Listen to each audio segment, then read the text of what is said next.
You're listening to the Just Sayin Podcast, offering conversations with experts that will educate, inform, and entertain. Here's your host of the Just Sayin Podcast, Charlie Cornacchio.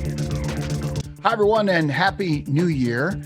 I took a bit of a hiatus between Christmas and New Year's to celebrate with family. We had a great Christmas despite the whole COVID social distancing thing, and a great New Year's Eve celebration at this beautiful log cabin in Broken Bow, Oklahoma, with family from Texas. Lots of laughs, good quality time. So we are here today to wrap up season 2 of the Just Sayin Podcast. It was another good season with a diverse group of expert guests, just saying. I hope you enjoyed our episodes and maybe learned something that could help you or someone that you know in the process, because that's what it's all about. So here's the recap as we go show by show. Episode 1 started off with Paul Teutul of Orange County Choppers.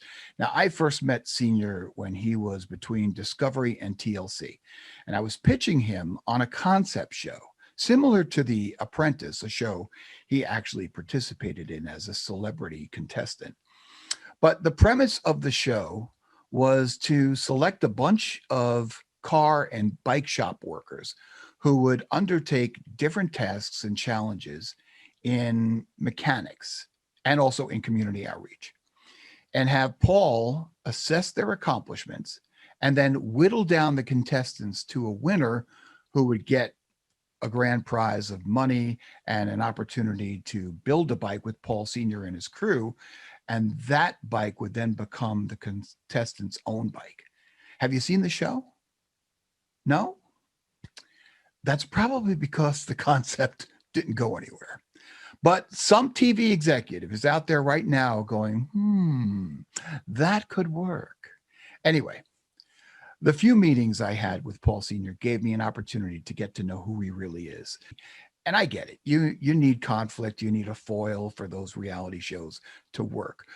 And Paul played that part, but he is not that guy. Anyway, here's an excerpt from the episode where Paul talks about how becoming an overnight sensation can actually be overwhelming. I took my retirement money and built bikes in my basement. And I built 4 or 5 bikes down there, and then I brought them to Daytona, and nobody knew who I was. And you know, when the magazines came around, they seen the one particular bike that I had, and they actually put it on the cover of a magazine. I was in business about maybe a year, and I had just put a website up, you know, like just a simple website. And Jesse James had done a show on the West Coast, and they asked the producer to find somebody on the East Coast. And as he was looking through sites, he seen a picture of me, and he said, "This guy looks like a bike guy, give him a call." And then the rest was history. The show was an overnight success, and what happened is the doors opened and it just started flooding. So you never had any TV show experience. What was that like? It's kind of like you're getting bum rushed, you know, and you really don't know what to think, other than the fact that, you know, you have an opportunity to make a lot of money and do a lot of things. So when the show was overnight success, you know, it was in the New York Post and it was all over the place, and the ratings were all over the place, and everybody came to me.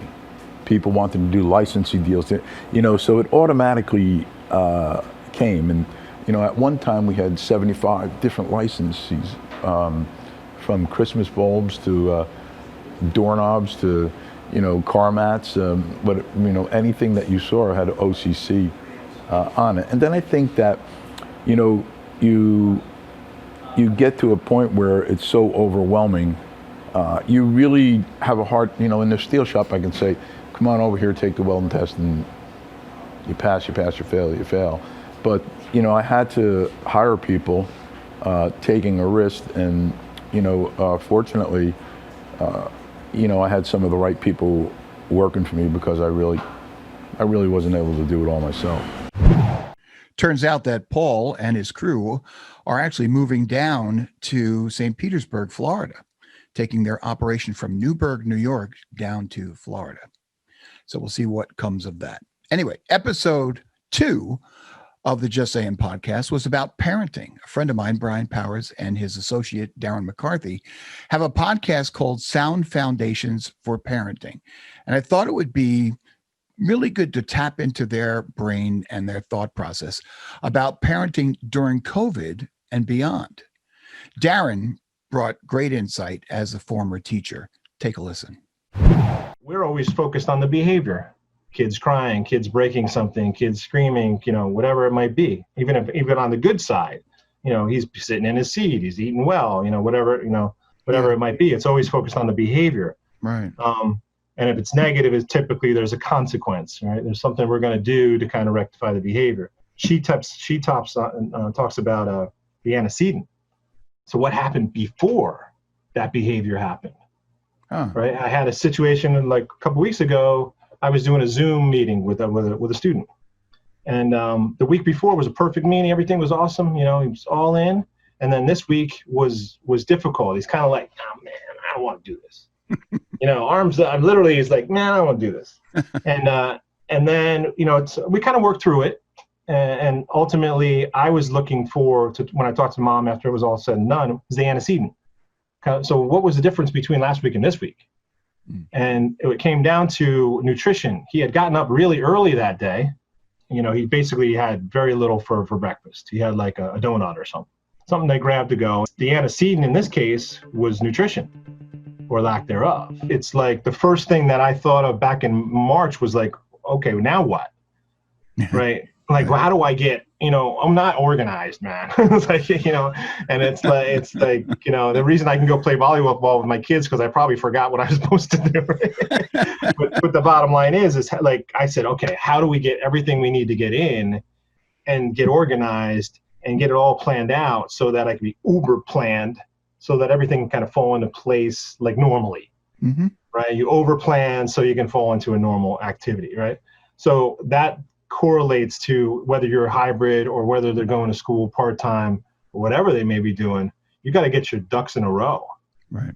And the other piece that I recommend that we're also doing is we're working on core underlying challenges, right? So everybody's so caught up in curriculum and just getting good grades and everything else. But there's underlying things that if you work on them, they're going to help your kids throughout their whole lives, right? So now is the time to do, like, one of our program things that we offer on the website is called Radish Kids. And so my daughter literally, she texted me while we were on. She's like, my box came, and Radish Kids is recipes that the kids do, and then they send a little utensil, or they send an apron or different things, and the kids, it comes to them, so they get excited. So what are they getting? They're getting nutrition. And if you're doing it like true homeschoolers, we'll make that into a math and science lesson, right? And that's a little bit tricky for parents that haven't done it before. But what are you getting out of it? You're getting engagement, you're getting good nutrition, and you're getting some degree of some kind of curriculum. Right. And that's the way my mindset works. And as a parent, you're so focused on, okay, let's get them on the video, let's do the homework, and move on. But you have an opportunity here to help the entire family get organized, do the right thing, and then the homework and everything becomes easier. If I had to choose a favorite episode for the season, episode 3 would be in the top 5 for sure. This was an episode where a friend of mine, former bandmate of mine, Gene Moore, discusses what happened when Ace Frehley, the guitarist for Kiss, used the song that Gene wrote and never told Gene or compensated him until Gene had to sue him. Let's listen to some of that episode. And then I have a follow-up story that I wanted to tell you about. You'll never believe who watched the entire episode and then called Gene on the phone after watching it. And no, it wasn't Ace Frehley. First, here's Gene Moore. Playing along to all the Kiss albums and all those great songs, that had so many great chords that you could wrap your head around as a beginner guitar player. Songs like Cold Gin and and Strutter, Firehouse. Oh, these are such great chords to learn on guitar. So I was always, very aware of Ace Frehley growing up. He was one of my heroes as much as, Duane Allman and Jimmy Page. And he was right there, Okay, so flash forward. I'm a session guitar player. I'm, maybe 20, 25 years old, somewhere around there. And this was just another date. These were some really heavy hitters in this room. We finally took a break after a few hours, and my friend Bill came out and said, Gene, I want you to meet somebody. And he pulled me into the control room, and there was Ace. And he goes, Gene, this is Ace Frehley. And I'd never met him. I'd never even seen him without his makeup. Oh, right. So it was like, wow, this is Ace Frehley. It was a huge moment, for me as a guitarist, meeting him in person. So after the session was over, I go in the control room. We're listening to some of the mixes back, and he was really nice. He said, Gene, I really liked your guitar playing. He goes, maybe you want to jam sometime. We talked on the phone. He gave me his address. So, that was a pretty cool moment. I'm pulling into, Ace Frehley's driveway. He was totally cool. It wasn't like I walk into, this big party going on and right, yeah. this whole rock star thing. It wasn't that. It was, just come on in, let's hang and talk and play. And he played me a cassette of a couple of licks he was working on. And he said, maybe you want to write something together sometime. And I was like, yeah, sure, absolutely. I was a songwriter at that time. I was used to writing. I was used to recording. And one of the songs just clicked instantly, I was like, whoa, there's a lyric. Oh, there's a line. I have words, I have lyrics, I have a melody, I have chords. I sketched the whole thing out, front to back. I even did a solo. But he only gave you a couple of chords, right? Did, yeah. It was that was the genesis of it? If you know the song, it was just dun, dun, dun, dun, dun, dun, dun, dun, dun, dun, dun. You had this quick little lick in there.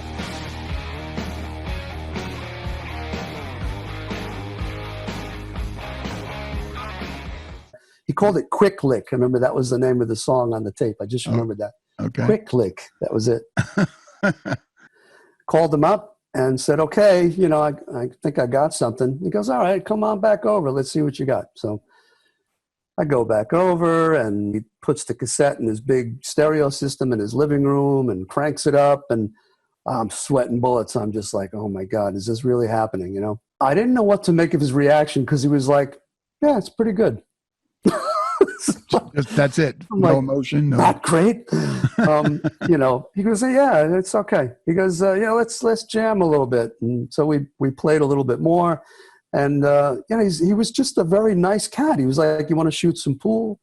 Wow. Like, yeah, sure. So I'm shooting pool. Then I'm just trying to keep up. He's my guitar hero. I'm just like, please don't say anything stupid. A year goes by, and here's the big moment. It's like 3 a.m.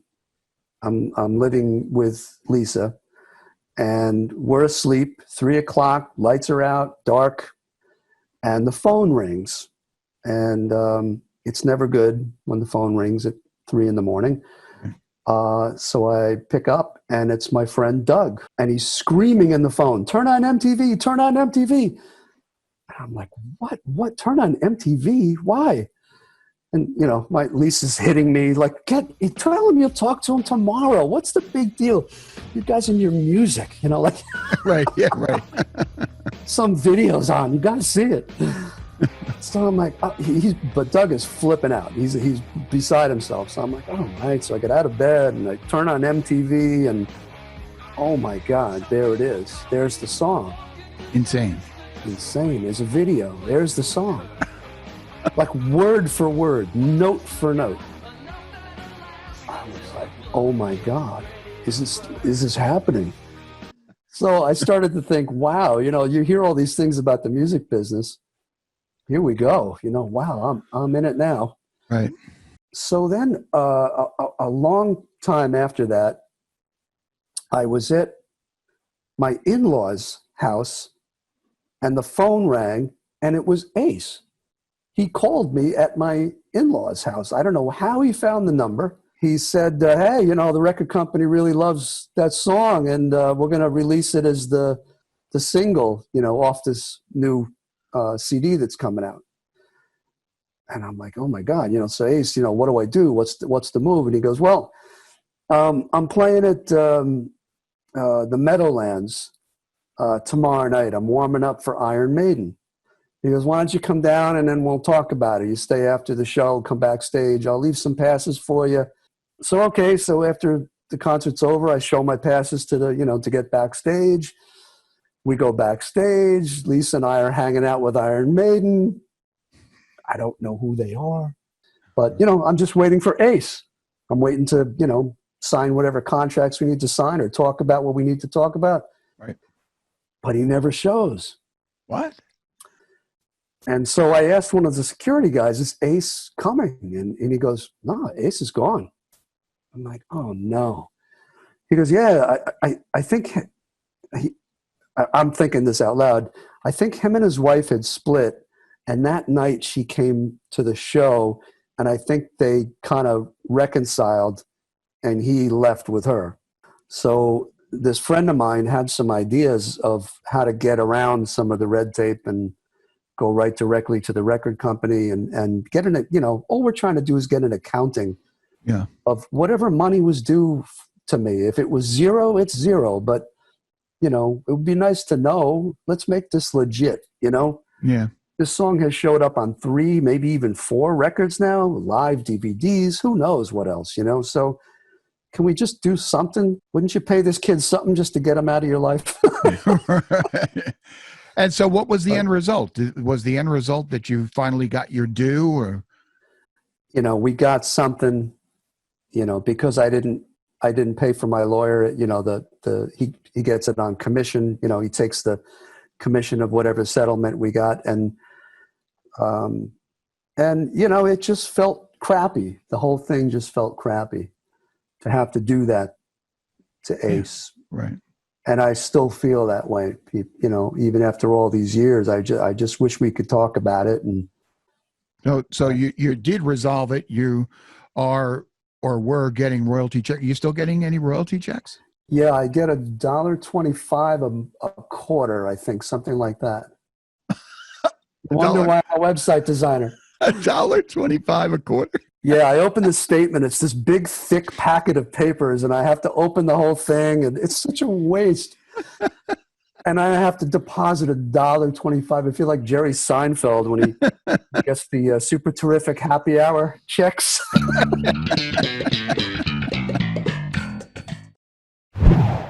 So Gene recently called me to tell me that he received a call from Sebastian Bach of Skid Row. Turns out Sebastian was also duped by Ace, and Bach wanted to find the name of Gene's lawyer. Amazing, right? Turns out Sebastian Bach is getting a tour together. He's got some dates lined up. He asked Gene, in fact, if Gene had any stuff he wanted to pass by Sebastian Bach as original material. We'll keep you posted if there's a sequel in the making. The next episode featured Jody Krangle, a voiceover professional who I met at a podcasters virtual convention. Jody had some great advice for small business owners with tips on how to use audio for branding. Sound is a quick way to time travel, because when you hear a sound that you recognize from your childhood, for instance, and it could be something as simple as the creak of a floorboard, and suddenly you remember walking through your childhood home, at a particular moment. Mm-hmm. Like you're there. It's so powerful that you're actually there. And scent does the same thing. Oh, yeah. That's how we know those two are our most powerful senses. Mm-hmm. And beyond that, it's really strange, but they have recently figured out that there's a brain connection between our scent and our hearing, between those two senses. Interesting. On your website, you have some really good tips to use if you're a business owner. Tip number 1, we'll go through these and then you could explain it for our audience, and we will give the website in a minute so you can also go to the website. But tip number 1 is to decide who you want to reach. Yeah, that's the usual basics of marketing of any kind, or branding for that matter. You have to know who your avatar is. So you really do need to know who it is you're reaching out to, who your ideal client is. Mm-hmm. And once you figure that out, then it kind of all falls into place. Yeah. But I take it in an audio context.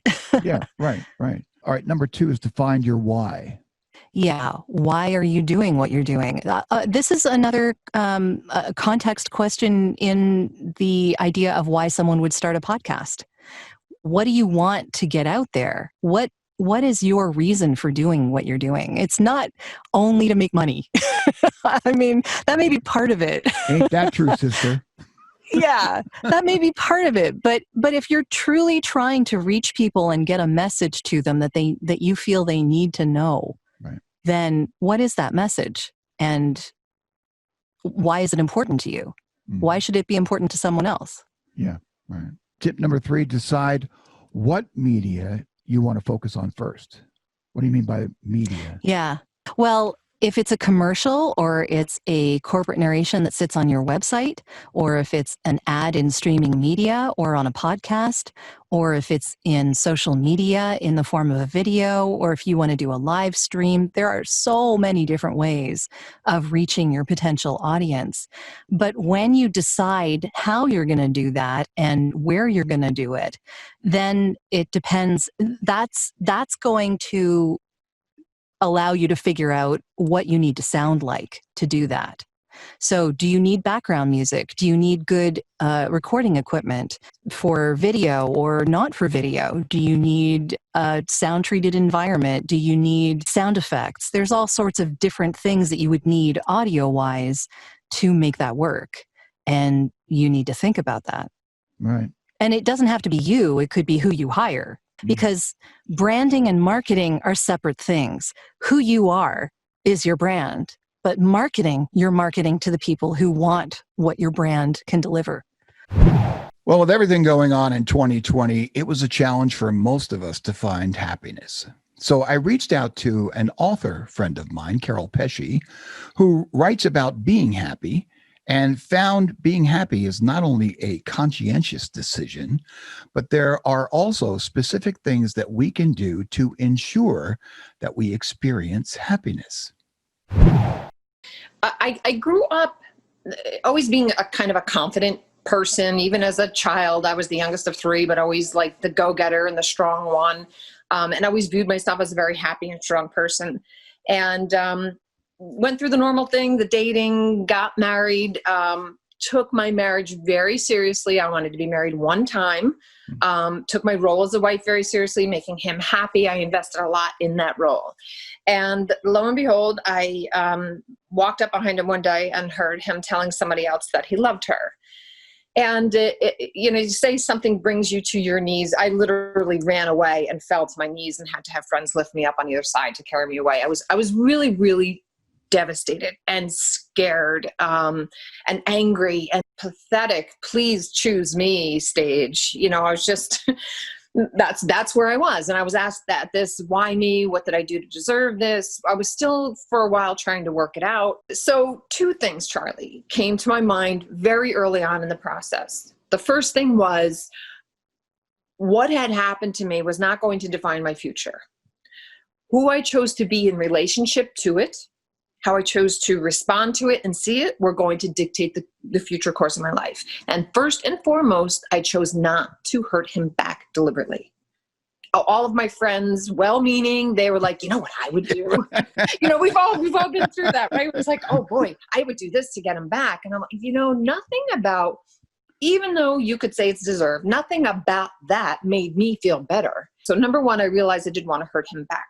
Number 2, what I wanted was to focus on what I wanted my life to look like, not why me, what's wrong with me, what did I do to deserve this? All normal stuff. And I went through that for a while.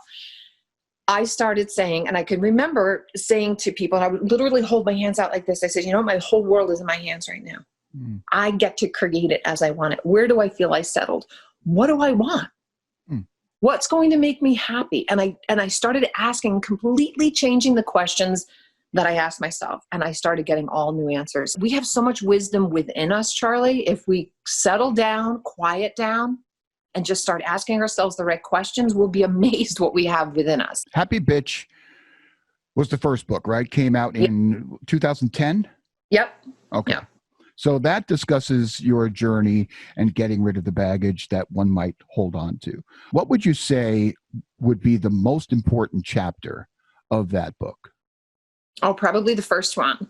First and foremost, chapter 1 is that no matter where you are, no matter your perceived flaws, no matter your past that you may think put you at a disadvantage, the things that have happened to you that you didn't choose, you deserve to be happy, and you can be happy, because nothing else I said after that would matter if I didn't tell you first. I don't care what you've done. I don't care where you've been. I do care. But I'm saying regardless of that, you deserve to be happy, and you can be happy. Give me, if you could, before we leave, just some quick tips that people can use in their daily life, just, as they go through and maybe get bogged down in their mind to kind of free themselves up a bit. Sure. The quickest way, if you're feeling low or down, or you realize you're in your head too much, I always described 100% of the world right there, is to number one, get out of your head and do something kind for somebody else. That's the fastest route to feeling better about yourself. When you put your focus on somebody else and you say, what can I do that will lift somebody else's day up? I don't care whether you know them, whether you don't know them.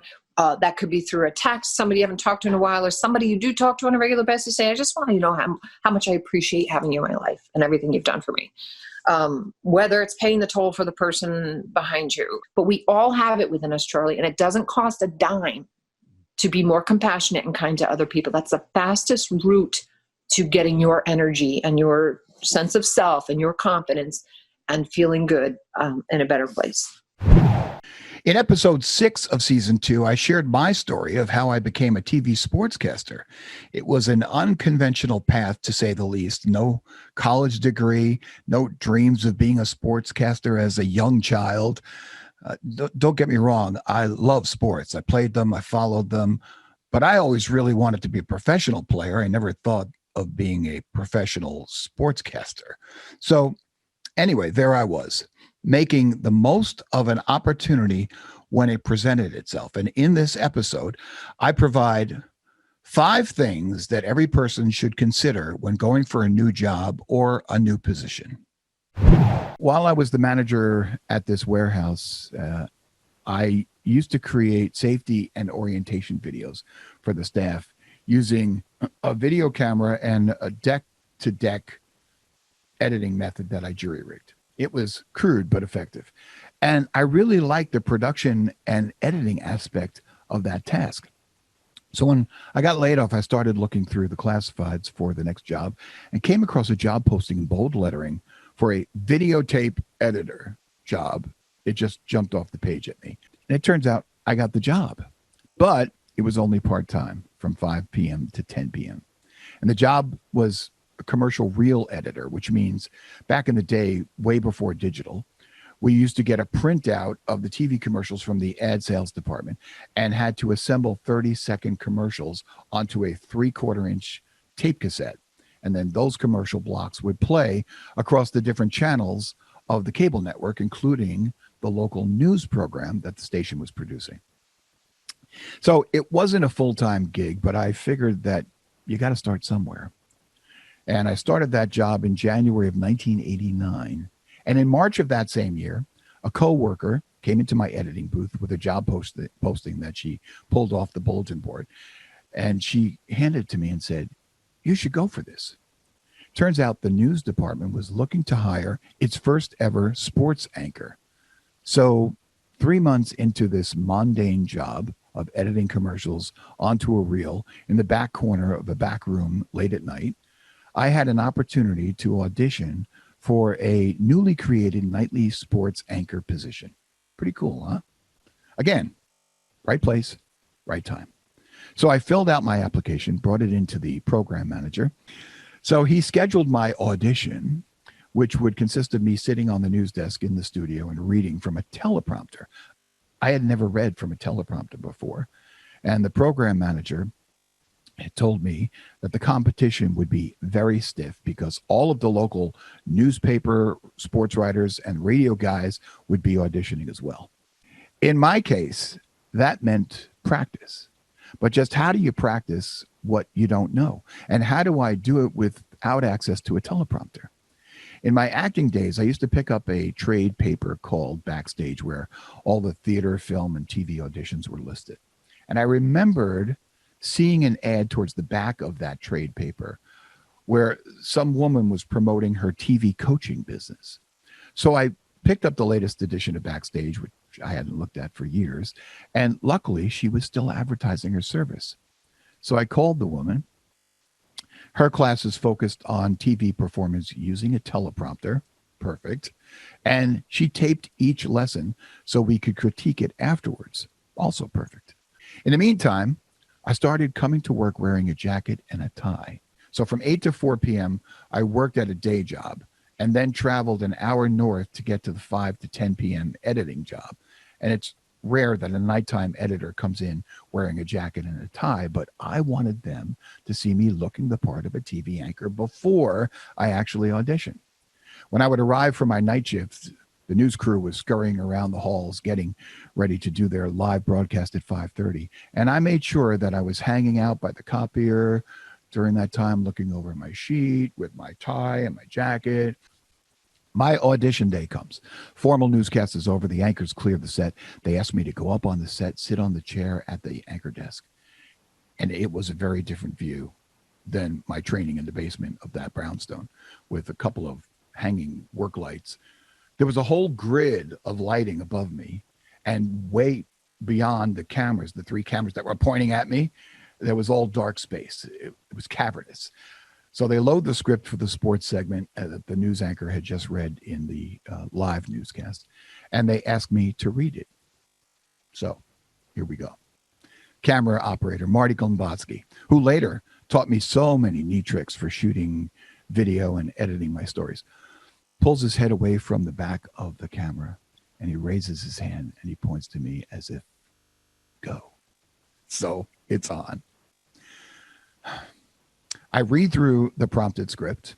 I stop at the end and I smile into the camera. And Marty sticks his head out from around the camera and he goes, you nailed it. So I got the job as the news station's very first sportscaster, which led to a half-hour sports show, as well as my nightly sportscasting anchoring duties, which led to me being the color analyst and play-by-play sportscaster for many of our local pro, college, and high school teams with live broadcasting, which led to speaking engagements, which led to work at bigger networks, which led to becoming the owner and general manager of my own independent channel called Sports One, that was seen in 250,000 homes, which led to becoming the executive producer of a magazine show in New York City called Neighborhood Journal, numerous industry awards, 2 Emmy nominations, an adjunct professor position at a local community college, and so much more. And all because, 1, I looked for teachable moments. 2, I didn't let fear and failure get in the way. 3, I acted confident. I dressed the part. And be prepared for the opportunity when it arises. And if you do those things, you may surprise yourself that you actually find exactly where you want to be. In episode 7, I revisited Carol Pesci, who I found out in our last conversation had become a publisher. And she shared ways how anyone can get their story out into the world in book form by sidestepping the need for a literary agent, avoiding unjust rejection from publishing houses, and never coming face to face with the myriad of publishing obstacles that can really dishearten even the most determined writer. I kind of feel like it was the universe kept knocking on my door saying, Carol, you're supposed to be doing this. Carol, you're supposed to be doing this. Carol, you're supposed to be doing this. Because when I put out my first book, even after Happy Bitch first came out, I had so many people, and you were one of them, Charlie, who would come to me and say, oh, I have an idea for a book. I've always wanted to write a book, but I don't know where to begin. I don't know how to get published. And I would just say, go write it. I will help you. We'll figure it out. Don't let that fear of the unknown stop you. Just go write it. Because there is no person who has ever lived, is ever living now, or will live in the future who can tell your story. First option is the traditional method, which is to go to a publishing house, say it's a Penguin or Hay House or Random House, and try to convince them or get them to pick your book up. And when Happy Bitch was in the works, getting close to being finished, I had a friend who was somewhat of a celebrity, I guess, who had a direct connection to a high person at maybe it was Random House, I'm not even sure, got me a phone call with one of the top people. Told him about my book. He said, you know what, your idea sounds like it has legs, but you got to go get an agent. I can't even talk to you if you don't have an agent. I joke, Charlie, that in a future life, I want to come back as a literary agent because they have the world by the balls. Because they probably pick up 1% of what comes across their desk and reject probably 99%. And the fact of the matter is they don't know. They don't always know. And J.K. Rowling is one of the prime examples of look at how amazing her creative work is and how many times she was rejected. So bottom line, the process takes years. Rejection rate is really high. And you've now entered 2 layers of people who need to get paid besides you. Your agent wants to get paid, publisher needs to get paid, that's what they do, and you want to get paid. So in the end, should you be successful and it's years down the road before your word gets out there, you're getting pennies per book, most likely. Option number 2, which is the direction that I have gone for myself, is to self-publish. Self-publishing is absolutely the best way to go for somebody who wants to get their book out there. And I'm going to tell you the reasons why. And the best platform to do that used to be CreateSpace. Now it's Kindle Direct Publishing. You can, for virtually no money, get your book published and available in paperback on Amazon.com and BarnesandNoble.com through Kindle Direct Publishing. Almost all books sold are sold online anymore. Very rare that people go into a bookstore, especially now, to look for and purchase a book. Now, for people who are resourceful, and everybody I talk to, I tell them the same thing, go check it out. Do your research, because you may very well be able to completely do this on your own. You'll need to be able to design and format your cover, or have someone who knows how to do that for you. You'll need to design and format your interior. If you are done writing your book, it's edited, it's clean, you get it up there, your book can probably be available in a matter of a week or 2 on Amazon.com. You get paid probably, depending on your book, $3 to $5 in royalties per book. It's print on demand, so you do not need to invest in inventory. Person goes to Amazon, they find my book, Hello Beautiful, they order it, it gets printed and shipped, I get a royalty. And at the end of every month, that gets direct deposited into my account. Can you give us a range of what something like that costs? Is there a range? Sure. I quoted somebody a rough idea, believing their book was around 30,000 words. It ended up being about 50 to 60,000 words, which is a lot more work for me for creating the interior.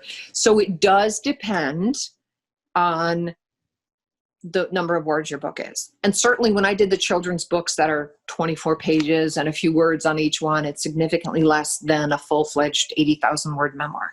I would say roughly $1,500 to $3,000, depending on the size of your book. That's it? Yeah. Wow. Just go do it. Who else is going to? Who else could tell your story and share what it is you have to share other than you? There's nobody who's going to do it for you. Episode 8 was about changing your habits to change your life. I talked with Anthony Serino, a habit modification expert, about how to change your life by changing your habits. It sounds simple, and it really is if you can recognize exactly what needs to be changed. Anthony shows us how it's done. Everybody that comes to me, I find, is doing it backwards. And I did it this way. When I've tried to get transformation in my life or change, I was working backwards. I kept saying, if I had more money, if I had more time, if I had more energy, if I had this, if I had that thing, then I could do this thing, and then I'd be successful. Then I'd be happy. Then I'd be wealthy. That's backwards. Because how many times have people tried to change what they're doing, habits, right? And it doesn't work. That's because it's more than our habits. Because if we're not the type of person, if you're not the type of person to do those type of things or have those type of things, you'll never have or do those things because you're not that type of person. So all that comes down to your identity. So hence the name, the identity factor, and really looking at who you are, the stories you tell yourself. You know, some people say, oh, it's really difficult for me to do X, Y, Z, or, you know, I'm this way because my parents did this, or, you know, I'm like this because an ex did that. That's just a story you're telling yourself. Whether or not it's true in the past is one thing. Now it doesn't have to be. Episode 9 was a fun one. I received a letter in the mail stating that I owed $24,000 to the IRS. Now, I know I didn't owe $24,000 to the IRS, so I thought I would call them and see what it's all about. Turns out it was a scam. My name's Gavin, Gavin. Gavin, where are you? Okay, so, well, we're a nationwide company, but I'm in downtown Los Angeles right now. Because of COVID, we all sort of came together at the home office, just because we can't have people walking in. This isn't Gavin Newsom, is it? It's Gavin Newsom. Absolutely not. No, sir. Somebody named Gavin Newsom in California. Yeah, no, I'm not him at all. I heard, and it's saying that the balance has to be paid in full.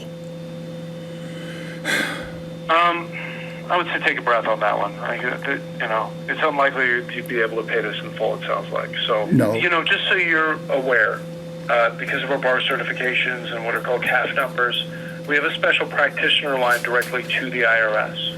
So if I owe this money to the IRS, how come the IRS hasn't contacted me?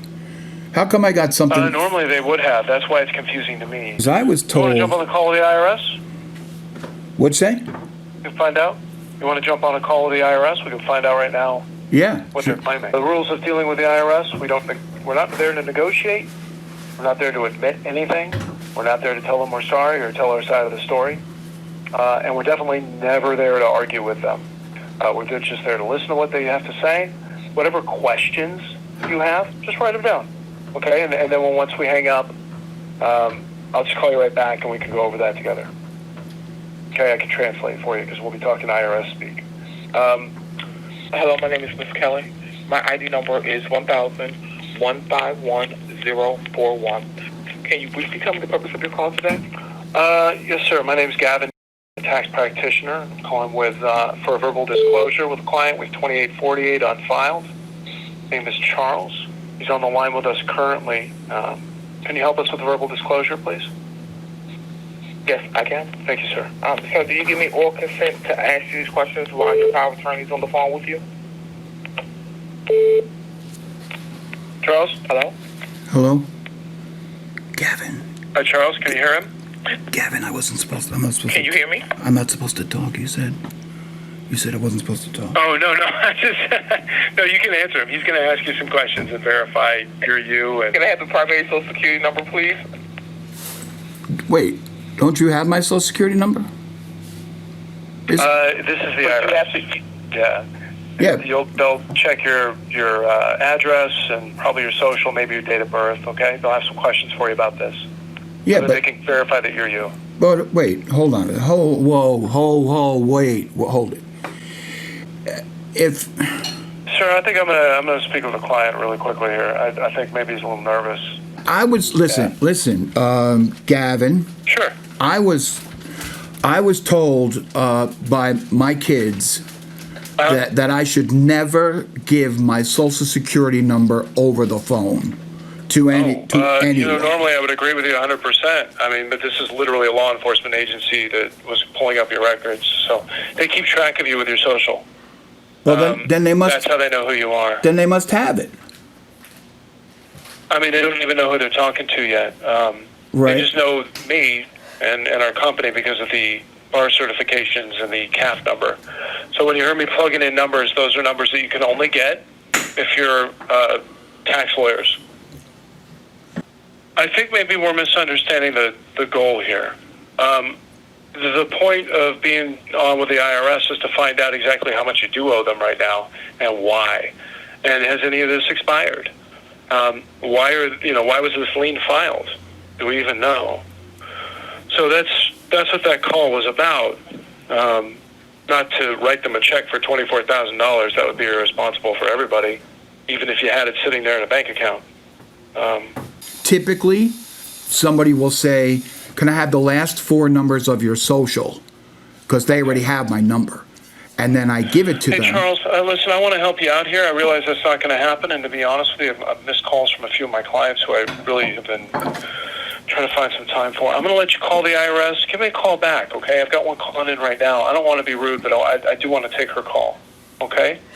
So you're not going to help me? Episode 10 is a heartwarming story featuring Frank and Peggy Viola, Gold Star parents who lost their son in 2013 in Afghanistan. Now, his loss could have torn the family apart, but to the credit of parents Frank and Peggy and their daughter Christina, they got through those absolute dark days and heartbreak by setting up the Staff Sergeant Alex Viola Memorial Foundation, which has donated over $500,000 to the Special Warrior Foundation and the Green Beret Foundation, which helps families of veterans in need. Here's their story. When we first got word about losing Alex and having to go through that whole horror at the beginning, it was clear in our minds that we felt like we wanted to do something for the positive, for the good. We just had to do that to get out of the dark place. Peggy and I, Christina, we all sat together and we wanted to do something. And Alex and I were both, we were both car nuts. And so we attended so many different car shows together. There were weekend events that we would go away. So he was my right hand. The light bulb went off. We said, why don't we do a car show? And last year we had nearly 400 cars, which at $20 a car adds up to, quite a bit of money. And then of course, all the apparel that we sell, the auctions, all the other things. Last year we generated over $100,000. We get so many people wanting to help that we literally have to put them kind of on like a waiting list kind of thing. First of all, we have, a great family. We support each other, even though we're kind of all over the country. Everybody comes together to support this cause. Aunts, uncles, grandparents, cousins, and that means a lot to us. It's such a positive atmosphere and a positive cause and a positive few days. And you've got a cast of thousands. We'll show the picture of all of the volunteers. It's a small army that work on this. And Charlie, just to expand on what Peggy was saying, it's become much more than a fundraising event. It's now become a reunion for several different groups, not only family, but we also have a reunion for Alex's friends, his high school friends, his college friends, and his military friends. So I retired a few years ago, and now it's become a reunion for all my my peers that I've known for so many years. So now we all get together, and like I said, this event has become much more than just a fundraiser. It's become a reunion for several different groups. And one day I get a call from a gentleman that worked from American Airlines, and he wanted to meet with me. And so we met for breakfast. And he said, we normally don't do local events. Our events are usually either international or national events. And the gentleman that helped us was former Army. And he read about Alex. He actually said he had come to the funeral. And so I guess there was, he had a soft spot in his heart for what we were doing.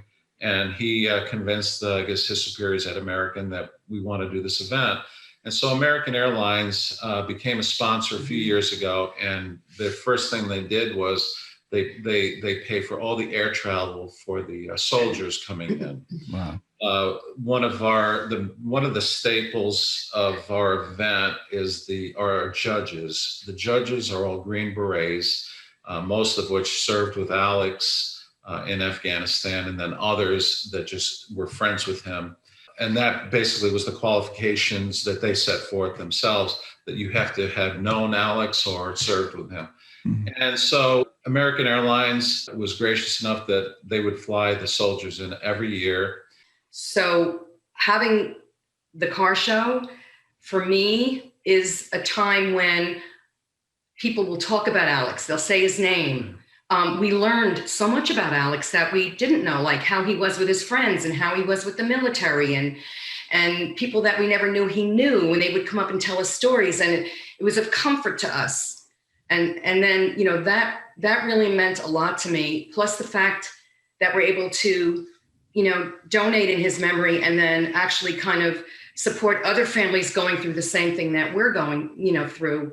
It's just a good feeling, you know, at this time of year, because this is the time of year that he was killed. So it's a difficult time for us, but having family, friends, the city people, neighbors, people we don't even know there, all gathering together for the same cause. It's just, to me, a good feeling, and it's comforting, and it just gets us through a rough time. And we're just so grateful.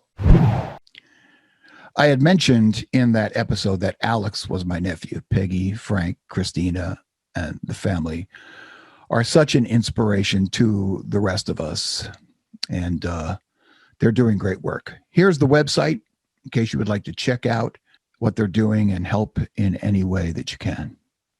Now, in episode 11, I met up with Lauren Moore, a cruise ship entertainer, who shared some interesting tips from an insider about things that you should do when planning your cruise, and then other things that you might not notice while you're on the cruise. I didn't know much about the cruise world. I got to their headquarters, their like rehearsal headquarters in Tampa. It's just like this massive warehouse where they have like this huge room full of costumes. There's multiple ships rehearsing there. So it was kind of a whirlwind, and we were doing a brand new show. So it was pretty intense. Typically, you know, a cruise performer will just go on the ship and go, but your ship wasn't even built yet. No. Yeah. So it was brand new. Brand new. Not only that, but the shows were new as well. So I was in 2 shows. I was in a show called Havana, and I was in a show called Prohibition. And both shows, it was the first time that they were ever done on a ship. And then we also had Jersey Boys on the ship. And Jersey Boys, this is the first time that they were ever going to do the production on a cruise ship. A lot of people don't realize maybe that you go to see a show on a cruise ship. It's not like seeing a show off Broadway, on Broadway, in your regional theater, because the ship is moving. Yeah. so that means that the props, the stage scenery is moving if it's not locked down. Was yours locked down? Yeah. Did it move during a performance? It did. So we had these like massive staircases that I remember more than one occasion, because we were on there for months. We hit some rough terrain, and literally if those staircases weren't like really locked in, they would start shifting like across the stage. There were times where I had to stand on the stairs and I would literally feel it moving, and they told me to sit down. They're like, if that ever happens, because like you'll fall off the stairs, just like sit down, like crouch down. It was so bizarre. I've never had to experience something like that. The ship is very mapped out. You know exactly where things are. There are arrows pointing, and anyone who's there can tell you where things are.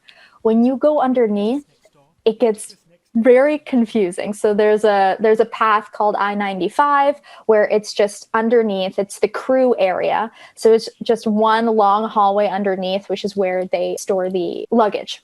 And so you can use that to get from the front of the ship to the back of the ship. I mean, like the cruise industry, when they tell you that the guest comes first, they're not exaggerating. Like the guest always comes first, and they will do whatever they need to do on the ship to make the guest more comfortable. What are a few tips that people could learn from you, being an insider, of things they should know if they're just going on a cruise for the first time? I mean, doing as much research before you get on the ship, knowing the ports that you're going to, knowing kind of like what restaurants are on there, what excursions are on there. They now have like on the wall, there's these touch screens where you can make reservations for everything on the ship.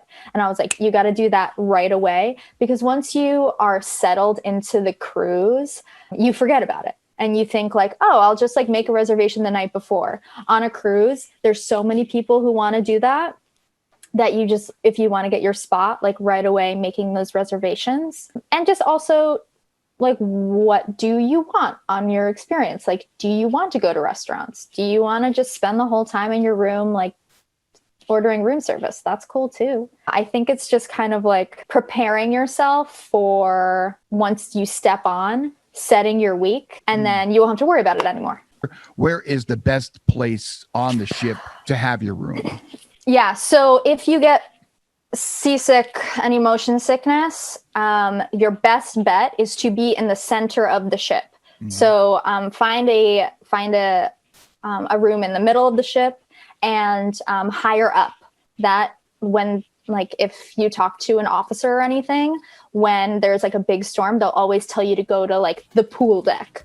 Go all the way up into the middle of the ship, because the pool is always going to be in the center, in the middle of the ship, all the way on the top.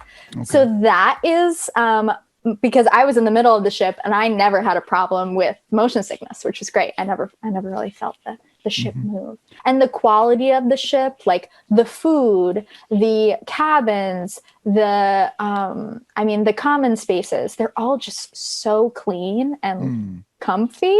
Yeah. And like the crew members are awesome. Episode 12 was released around the time that the holidays were just about to begin, Thanksgiving and Christmas. They can be torturous holidays for anyone trying to lose weight. So I asked Teresa Trella, a health coach, to come on and talk about the best ways to eat through the holidays without hating your behavior after the holidays are over. Well, first of all, let's get a little bit realistic. I mean, I didn't do the calculations, but like in our program, we actually have people fuel their bodies every 3 hours. So they're eating 5 to 6 times a day. Okay. If you multiply that by the number of days between now and New Year's, that's a lot of meals, even if you're only doing the 3, right?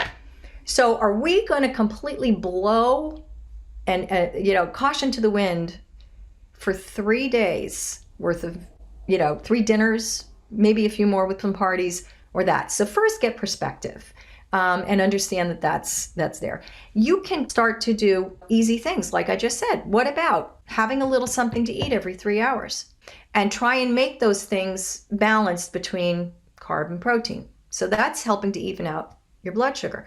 How about drinking more water? You can do that. When you're actually approaching those days, you can, number one, make sure you don't starve yourself the whole day saying, oh, I'm going to be eating the big Thanksgiving meal, so I'm going to eat nothing. That's right. Right? Because I'll tell you this right now, a lot of people who skip breakfast, don't skip breakfast. Don't starve yourself, because when your blood sugar goes down like that, the minute you put something in, it spikes up, you get the insulin response, then you're starving again. You're gonna get into this total overeating thing going on. Try and eat balanced, regular meals and don't starve yourself. So that's the first thing. Second thing is think about the plate.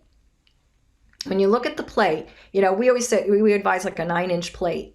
Portion control. A balanced plate will be a quarter of it's going to be your protein, a quarter of it's going to be your whole grains or whatever, and then the other half will be some combination of your fruits and your vegetables. If you limit yourself to that each time and you eat slowly, your brain is going to register you're full and you won't be as inclined to eat as much.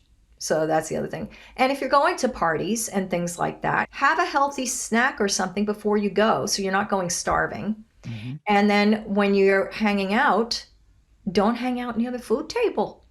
Right. And focus on the fact that what makes the holidays so amazing is, the people you're spending time with. Become present to the people that you are with. Make your choices ahead of time. Have a plan. And what matters most to you? Do you want to be in a food coma during these holidays? Do you want to get to New Year's feeling like so worn out, so behind the curve that even doing a resolution is too much? The month of November is also National Adoption Month, and so I recounted some episodes I had produced about adoption, in particular, Chris Egan Rudolph, who went through an international adoption, adopting a child from Russia before Putin made it illegal for Americans to adopt Russian babies, and my adoption story that included a conversation with one of 4 brothers who I never knew I had.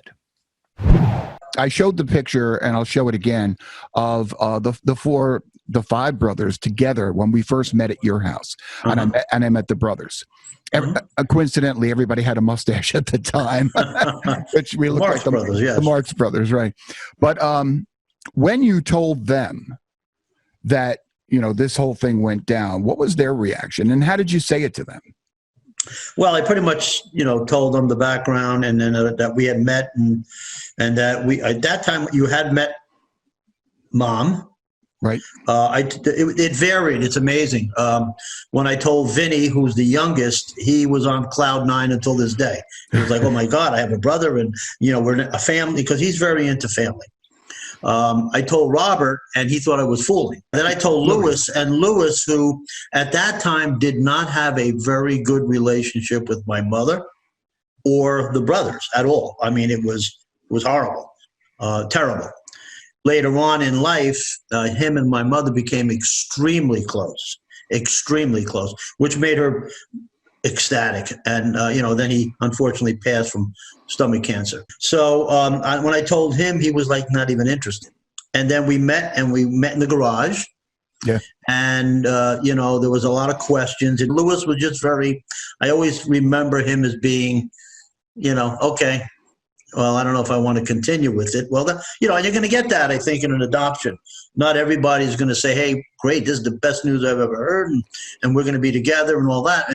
We followed up with another get-together in which my mother was there, your mother was, your adopted mother was there, your adopted sister was there and her husband and the child, and then we went over to the local ball field and played baseball. She was just beautiful. We needed to form a relationship with her. She had been being raised by others for almost 6 months. So she didn't know us. We were strangers. We were probably a little scary. Maybe we still are. I don't know. But so we had to kind of develop a relationship with her.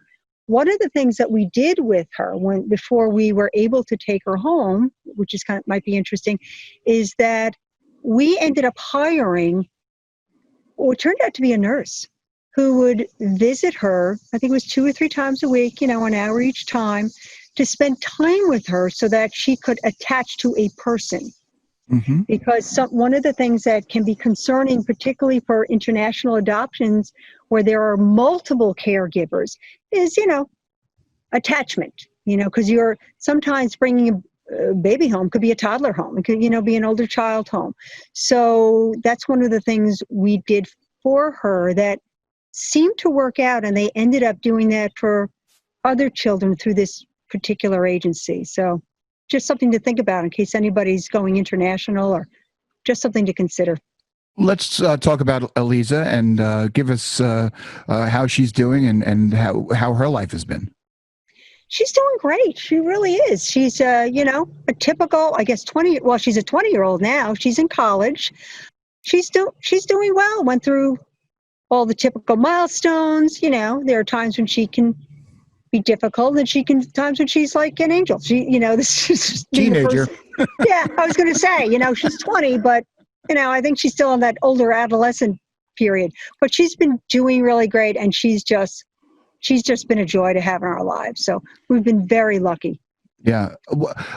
As Eliza was growing up, how did you handle the information about her adoption, maybe her family, whatever you knew? What kind of questions did she have? Well, families do it differently. Some families do not tell their adopted children that they are adopted. I don't recommend that at all.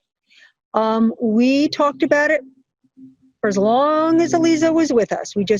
Before she had words, we would talk about it so that she would be comfortable talking about it later. It's difficult for these children. I mean, they have the sense that they were abandoned by their biological parents. And I don't know that that's a that's a loss that ever really goes away. But I think, she's certainly attached to us as her parents. And so she's comfortable talking to us about it and so forth. But I mean, Charlie, I guess, you'd know. I mean, it's something I think you probably grapple with your entire life, even if you were raised by a marvelous family. It's, there's that question of why me? And, it hurts. The final episode of the season was with a good friend of mine, Denise Van Buren, discussing the power of memory keepers. In this episode, we discussed her newest book in honor of her dear friend and historian, Bob Murphy. Robert Murphy was the noted historian for the city of Beacon in New York and died while he and Denise were working on this latest book about the history of Beacon. He found that way to tell even national stories, but put a local spin on it. And he was tireless in what he did. He was always researching, always looking for that next great entry for his newsletter. People like Pete Seeger told Bob Murphy that he loved to get the Beacon Historical Society newsletter. He couldn't wait for it to come so that he could read it. And I will tell you that there are legions of us who felt the same way. Bob was an excellent researcher, a devoted photographer. He was a great storyteller and raconteur. Most of all, he was a superb local historian. He served as Beacon's official historian for more than 20 years and as president of the Beacon Historical Society for 20 years.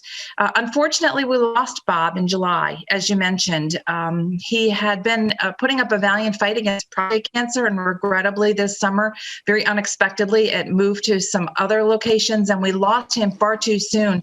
And but combined with his sister and every other member of the Historical Society, I am been determined to keep alive his legacy of historic research into Beacon. So we wrote our first book together, and that was Historic Beacon. And these are the Arcadia Publishing series that you've seen probably for other communities.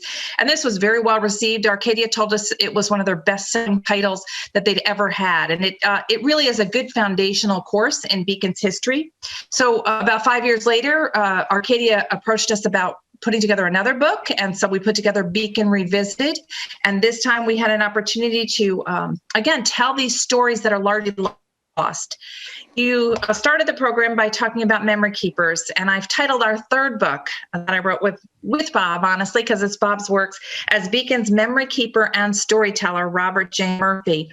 And that phrase, memory keeper and storyteller, actually comes from Bob's remarks at an event that we held, a fundraiser in 2017. And he talked about the fact that the very best history is storytelling and being memory keepers of a community's communal sense of place and sense of purpose. And no one was better at that than Bob Murphy. And so in homage to him, I titled the book with that, Beacon's memory keeper and storyteller, Robert J. Murphy. Bob, for 38 years, wrote the popular Beacon Historical Society newsletter. Our historical society has more than 400 members. It's one of the largest historical societies in the state of New York. His legacy truly was telling Beacon stories. So I'm just flipping through, and you'll find information about our Civil War veterans, about our factories, about our trolley, about our ferry, about the Mount Beacon Incline Railways, about some of our famous residents, people like James Forrestal. People like Isaac Van Amberg, who most of you will never know that name, but he's really kind of the father of the American circus performer. He's got our institutions, our schools, our hospitals, Madiwan, for the criminal institution for the criminally insane, our police department, major events that happened in Beacon, like fires and great years of construction and boom and bust in the city of Beacon. He left no detail unturned, or he refused to ever give up and trying to find the story that he was looking for. And he always did it with a smile. And if you have never visited Beacon, you should. It is a cool little town and has some great people who live there. You guys know who I'm talking about. Anyway, that is a recap of season 2 on the Just Sayin Podcast. So here's what's in store as I move forward in this medium of podcasting. I really want to focus on stories of adoption and fostering. I believe it's an area that deserves a lot more attention than it's been getting. And the benefits of the uplifting stories that come out of adoption are stories that we really all need to hear. So I'm working on producing my first few episodes with this new focus on the podcast. And I'm really excited about it because, well, I will definitely let you know when I get ready to launch. You'll know, I'll get the word out. In the meantime, if you know of someone who has an adoption story or a fostering story that they want to tell, please let them know that I'm looking for stories. That would be a great help to me. In the meantime, a reminder to get the book about my adoption and what it was actually like to come face to face with my birth mother and the 4 brothers that I never knew I had. You can find it anywhere you order your books. It is a fascinating recount of the unusual circumstances that led up to the meeting of my birth mother. It's an easy read. It has a 5-star rating, just saying. And as always, stay safe, be kind, and enjoy 2021. Thanks for tuning in to the Just Sayin Podcast.